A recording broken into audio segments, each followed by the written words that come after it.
I bought it at a flea market just outside of town. The vendor didn't even look at me when I asked for the price. He simply muttered, "Take it, no charge, but don't drink from it." I laughed it off. The cup was beautiful, ancient-looking gold carved with symbols I didn't recognize. It had a strange glow, like it didn't belong in this world. When I brought it home, Laura, my girlfriend, wasn't impressed. "It looks cursed," she said. "Perfect," I replied with a smirk. "It'll go great with your antique mirror." We placed it on the shelf in the living room. That night, I couldn't sleep. At exactly 3:03 a.m., I heard something, a faint whisper. It was so soft, I thought I imagined it. But it came again, a low voice right near my ear. "Drink." I shot up in bed. The room was empty. Laura was still asleep beside me. I walked into the living room. The cup was glowing, pulsing, like it was breathing. I reached out, then stopped.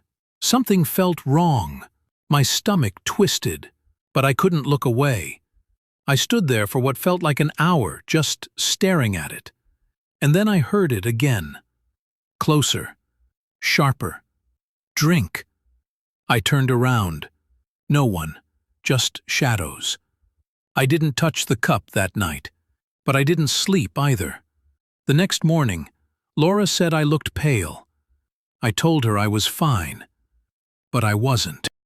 I placed the golden bowl on a small shelf above the sink in my kitchen. It gleamed even in the dim light, almost unnaturally. The apartment was silent that evening, but the silence felt different, heavy, like something was waiting.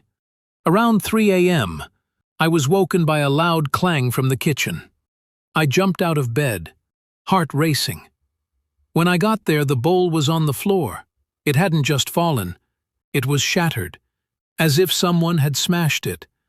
But it was metal, solid gold, right? How does gold shatter like glass?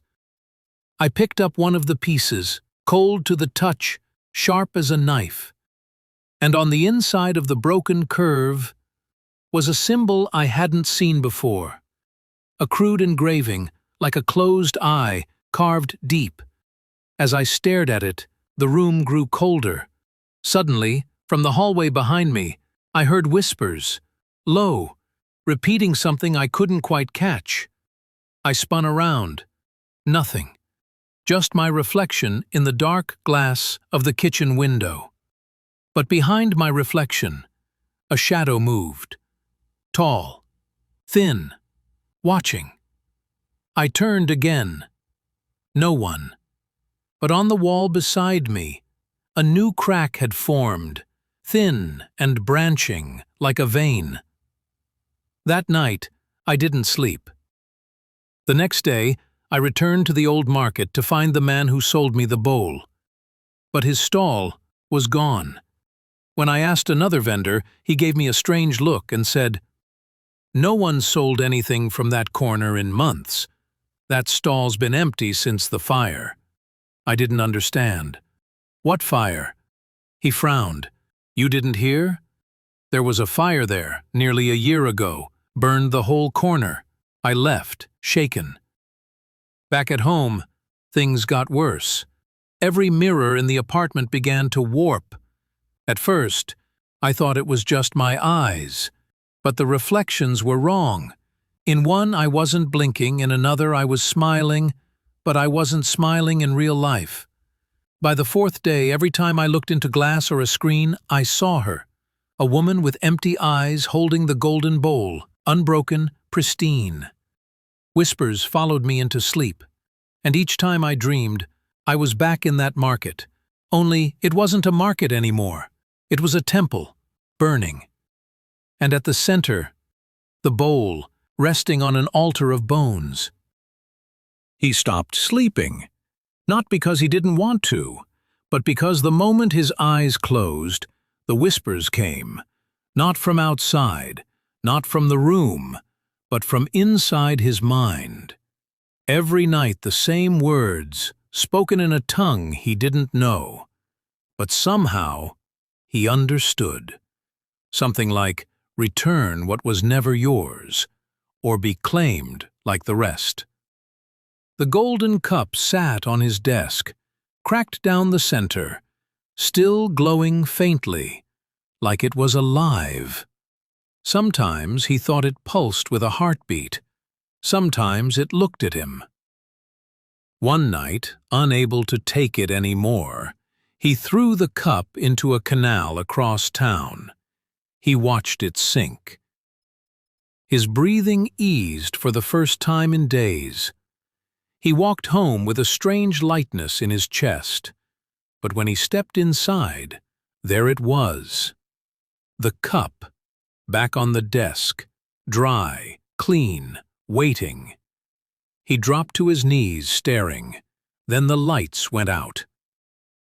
Every single bulb in the apartment popped, one by one, like fingers snapping. In total darkness he heard a sound. Footsteps, not human, too many legs, too fast, too close. He backed into the corner, shaking, eyes wide. Then he heard it. A voice right by his ear. "You broke the seal." That night he left his apartment. He didn't pack, didn't take his phone, just ran. The city felt wrong, empty, unnatural. Every alley stretched too long, every shadow lingered too long. He ended up at a church he hadn't visited since he was a child. The doors were open. Candles burned inside, though no one was there, and at the altar, a woman in black. She didn't speak, but somehow, he knew why she was there. He reached into his jacket, pulled out the cup. It had followed him. Again. She looked at it with fear, and then whispered, "They tricked you. It's not a cup. It's a binding vessel." He asked what that meant.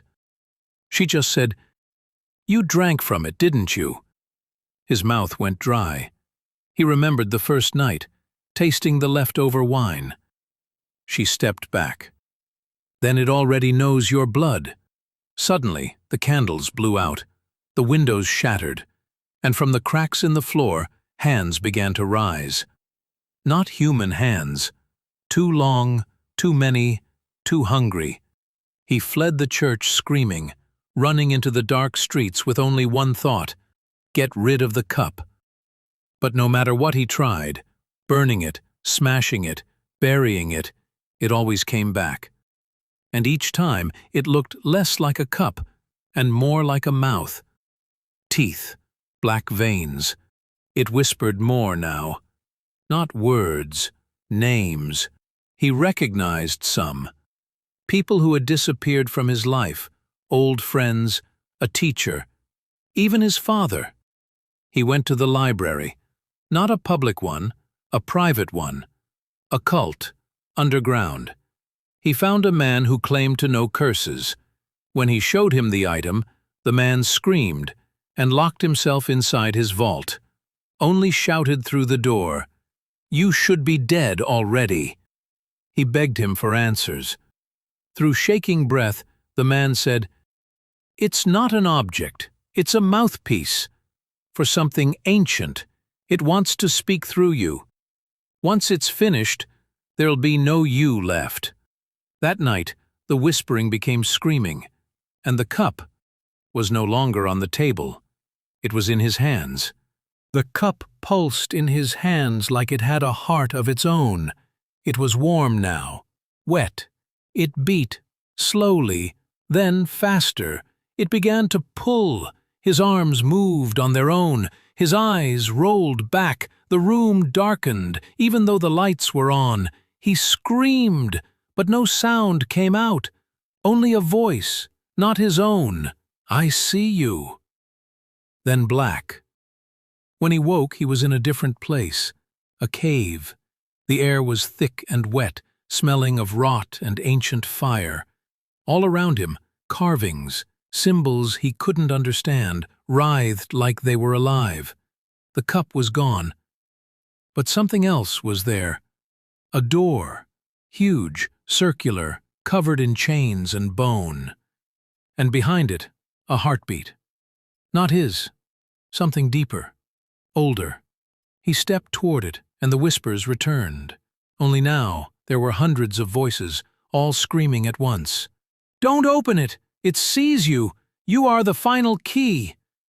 He backed away. But the ground beneath his feet cracked, split open.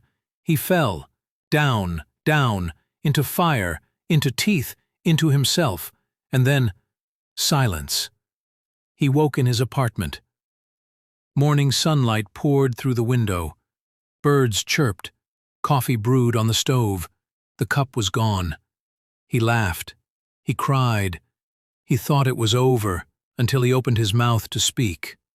And a different voice came out, low, ancient, not human. "It's my turn now."